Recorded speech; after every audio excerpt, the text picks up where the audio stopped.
என் தங்கை சீதாலட்சுமிக்கு விவசாய சின்னத்திலே வாக்களித்து வெல்ல வையுங்கள். நாட்டை விவசாயிக்கு போடுங்க ஓட்ட, கொஞ்சம் காப்பாத்துங்க நாட்டை.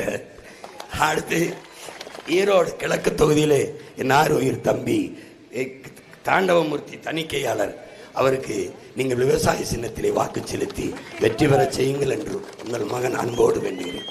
நிறைந்த கல்வியாளர், படித்த பிள்ளைகள் யாரை நிறுத்துறது, எங்கே நிறுத்துன்னு தெரிஞ்சு வந்த மனவெல்லாம் குழுவாட்டி சட்டை போட்டு இறக்கலன்னா, கொள்கை பிடிப்புள்ள தன்னலமற்று உழைக்க வேண்டும் என்ற எண்ணம் இருக்கிற சிறந்த முன்கள போராளிகளை, கள வீரர்களை களத்திலே நிறுத்தியிருக்கிறேன். எனவே என் அன்பு பிள்ளைகள், சீதாலட்சுமி தாண்டவமூர்த்திக்கு வாக்கு செலுத்தி வெற்றி பெற செய்யுங்கள். ஈரோடு கிழக்கிலேயும் இந்த கோவிச்செட்டிப்பாளையத்திலும் உங்கள் பிள்ளைகளின் வெற்றி எங்களின் வெற்றி அல்ல, உங்கள் வெற்றி, நமக்கான வெற்றி. நீங்கள் போடும் செலுத்தும் ஒவ்வொரு வாக்கும் உங்கள் மொழியை காக்கும், உங்கள் இனம் காக்கும், மண் காக்கும், மானம் காக்கும், வருங்கால தலைமுறை பிள்ளைகளின் வாழ்க்கையை பாதுகாக்கும். கவனத்தில் வைத்து விவசாய சின்னத்திற்கு வாக்களிப்போம், வருங்கால தலைமுறைக்கு வாழ்வளிப்போம். புரட்சி எப்போதும் வெல்லும். உங்கள் பிள்ளைகளின் எங்களின் வெற்றி அதை சொல்லும். இலக்கு ஒன்றுதான், இனத்தின் விடுதலை.